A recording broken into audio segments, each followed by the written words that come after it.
15ই August সবাই একত্র আছেন তো? যারা আওয়ামী লীগ করেন, বঙ্গবন্ধুর সৈনিক, পান্না ভাইয়ের কথা শোনেন। ওকে, জয় বাংলা, জয় বঙ্গবন্ধু। যার যার জায়গা থেকে প্রতিবাদ জানাবেন। ওকে। প্রিয় দেশবাসী, আগামী 15ই আগস্ট জাতির একটি শোক দিবস। আপনারা যে যেখানে থাকেন, সেদিন শুক্রবার সেহেতু অন্তত কালো জামা না হলেও কালো একটা ব্যাজ ধারণ করেন এবং বঙ্গবন্ধু এবং তার পরিবারের যে 16 জন পরিবার এবং 2 জন বাইরের বোধহয়, একজন কর্নেল জামিল আর একজন হইল বরিশালের রিন্টু।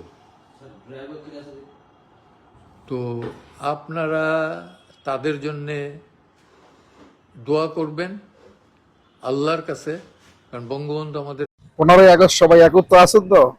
যারা আওয়ামী লীগ করেন, বঙ্গবন্ধুর সৈনিক।